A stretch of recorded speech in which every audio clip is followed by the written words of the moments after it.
Mexico has a total of $840 billion of goods traded with the US, Canada $761 billion, and China $582 billion. Now, these are total imports and exports, but the US has trade deficits with all three. That means it imports more than it exports, and it is that which irks Donald Trump. Bon, vous l'avez peut-être pas loupé, mais il y a énormément d'événements politiques qui concernent actuellement le Mexique, et pas que, mais en fait le monde entier, suite aux annonces notamment des États-Unis et du président Trump. Pour rappel, son slogan lors de la campagne, c'est America First. Et donc, même si l'annonce des droits de douane, etc., était quelque part un choc, en fait, c'est pas vraiment une annonce surprenante. Si on regarde un petit peu sa campagne et comment il a fait sa campagne, c'est quelque chose qu'il avait annoncé. Son objectif principal, sa mission en quelque sorte, c'est de ramener la production aux États-Unis. Et tout ça, c'est rien de nouveau. Lors de son premier mandat, c'était aussi une des missions qu'il avait. En tout cas, c'est ce qu'il prétendait.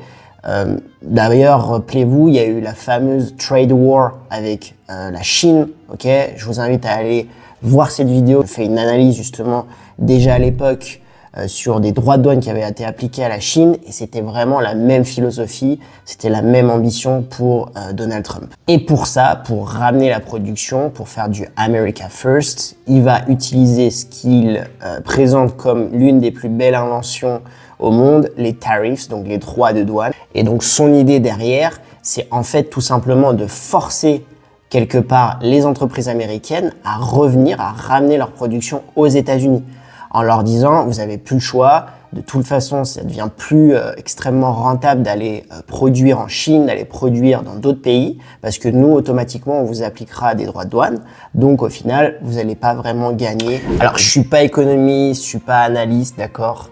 D'ailleurs, je crois qu'il faut un peu se méfier des personnes qui prédisent l'avenir et qui vont vous dire ce qui va exactement se passer. La vérité, c'est que personne ne sait. En fait, le but de cette vidéo, c'est de vous expliquer globalement les faits et rien que les faits, afin de comprendre aussi les enjeux qui en découlent, parce qu'il y a énormément d'enjeux très importants. Et en fait, c'est le deuxième point de cette vidéo, c'est de simplement, évidemment, traiter du Mexique, puisque sur cette chaîne, je traite du Mexique. Mais vous allez vite comprendre pourquoi en fait les décisions et les annonces qui ont été faites concernent bien au-delà que du simple États-Unis, Mexique, Canada. Mais alors pourquoi c'est une énorme prise de risque? Il y a deux choses. D'abord, il n'y a aucune garantie que ça fonctionne.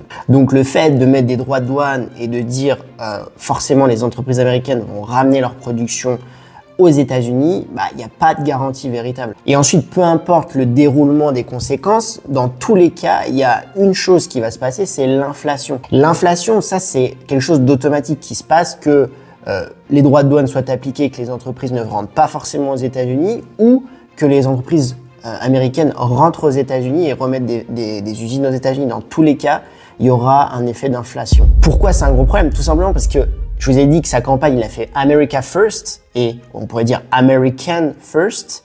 Pourquoi? Parce que tout simplement, il a promis, entre guillemets, aux Américains de leur rendre du pouvoir d'achat, de calmer l'inflation, en fait. Ça, c'était vraiment l'une des priorités qu'il a mis en place dans son mandat. Donc, vous voyez qu'il y a un certain paradoxe. À la fois, il prend des mesures, entre guillemets, pour l'Amérique, mais les conséquences de ces mesures pourraient, en fait, plus endommager le peuple américain qu'autre chose. Et c'est probablement aussi ce qu'il a fait gagner, parce qu'en vérité, l'inflation, il a parlé aux Américains et c'est comme ça qu'il s'est fait entendre. Et c'est pour ça qu'il a convaincu tant de monde. C'est vraiment parce qu'il essayait de régler les vrais problèmes des Américains, l'inflation notamment en tête de ça. Moi, je pense qu'il faut jamais oublier que Trump, c'est un businessman. C'est pas quelqu'un qui vient, entre guillemets, du système à la base. Il n'a pas le même logiciel que la plupart des politiques aux États-Unis et puis de manière générale dans le monde en fait. Il n'a pas du tout le même logiciel, son mindset est complètement différent. Donc Trump, il est décrit aux États-Unis comme un deal maker. Un deal maker, c'est les personnes dans le business qui ont pour objectif de créer des deals, de créer des désaccords. Ils sont sans cesse en train de négocier. Et Trump, il l'a fait tout au long de sa vie. Trump, il vient de la construction, il vient de l'immobilier, et toute sa vie, ça a été de la négociation. Il négocie avec ses fournisseurs, il négocie avec ses clients, il négocie avec les mairies, il a négocié pendant des années avec la mairie de New York. Bref, toute sa vie, il l'a passé à faire de la négociation. Et pour moi, ce qu'il fait aujourd'hui en politique, c'est exactement la même chose. La seule différence, c'est qu'en effet, là, il fait de la négociation à l'échelle politique mondiale. Donc, il fait de la négociation avec d'autres chefs d'État. Mais en vérité, c'est la même chose pour lui. Donc, moi, je serais quand même pas surpris qu'il y ait quand même une petite part de bluff dans ce qu'il est en train de faire. Alors, je pense pas que c'est totalement du bluff. Je pense que les droits de douane, dans tous les cas, c'est très facile à mettre en place, mais historiquement, quand on analyse un peu les choses, en fait, c'est très difficile de les retirer une fois qu'ils sont en place. Après, c'est beaucoup plus difficile parce que les pays commencent à s'envoyer des droits de douane l'un envers l'autre. C'est jamais unilatéral. Une fois que quelqu'un commence à envoyer des droits de douane, les pays répondent en fait. Et donc, ce système-là fait que c'est des droits de douane qui après peuvent durer dans le temps. Parce que c'est beaucoup plus difficile à trouver un accord pour les retirer par la suite. Donc je pense que c'est pas totalement du bluff sur les droits de douane, mais il y a quand même un côté, notamment avec le Canada et le Mexique, qui veut que on va créer des droits de douane pour ensuite venir aller négocier d'autres choses. Et pour vous faire un petit point sur le Mexique, ce qu'on entend ici actuellement, franchement, c'est plutôt beaucoup de calme. Moi, je m'intéresse pas spécialement à la politique, aux partis politiques ici en Mexique, donc je vais pas à donner mon avis là-dessus. Mais globalement, la réaction est plutôt sereine en fait. Il n'y a pas eu d'extrême réaction dans l'urgence de la part de la présidente ici, un peu de manière différente que le Canada. Il y aura à mon avis des conséquences. Mais en même temps que je tourne cette vidéo, en fait, et c'est là aussi où je crois que mon point sur l'aspect bluff et l'aspect négociation de Trump est assez vrai, c'est qu'en même temps que je tourne cette vidéo, j'ai lu qu'en fait, là, il y a de nouveau une pause sur les droits de douane spécialement liés aux automobiles, en fait, au Mexique.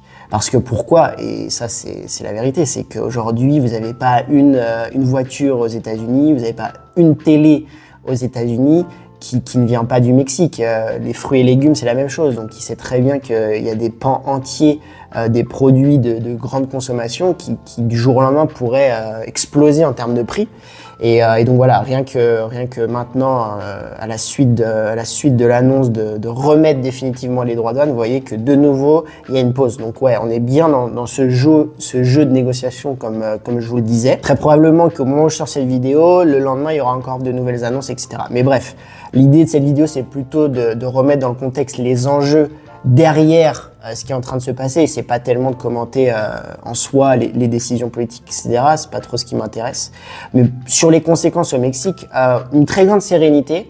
Le Mexique est certes assez dépendant des États-Unis, mais pour beaucoup, c'est aussi une révélation. En fait, c'est une révélation. Pourquoi? Parce que le Mexique aujourd'hui devient un pays vraiment majeur dans l'économie mondiale.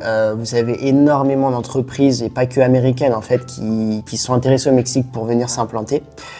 Pour des raisons, alors je l'explique déjà dans une vidéo que je vous ai parlé en début, la vidéo sur la Chine, pourquoi le Mexique en fait a toutes les cartes en main pour devenir un pays producteur en fait, population jeune, croissance, etc. Donc tout un tas d'indicateurs qui font que le Mexique est une excellente alternative à la Chine et à plein d'autres pays, profitant aussi du nearshoring, donc l'idée de rapprocher la production.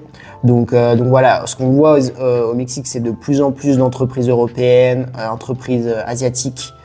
Moi, je suis particulièrement concerné. Et nous, en fait, on traite avec beaucoup d'expatriés et de personnes qui sont envoyées par leurs entreprises ici, à Querétaro, pour travailler.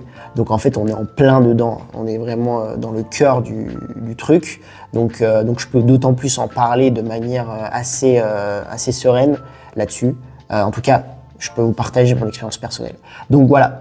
Beaucoup y voient aussi comme une opportunité de se défaire un peu des États-Unis. Donc je sais pas ce qui va se passer. Je sais pas si c'est une bonne idée. Je crois que ça va se situer un peu entre les deux. Donc voilà, on attend un peu la suite. Mais vous avez les enjeux principaux qui se déroulent derrière. Et donc évidemment, pour terminer, vous avez compris qu'on parle du Mexique, on parle des États-Unis.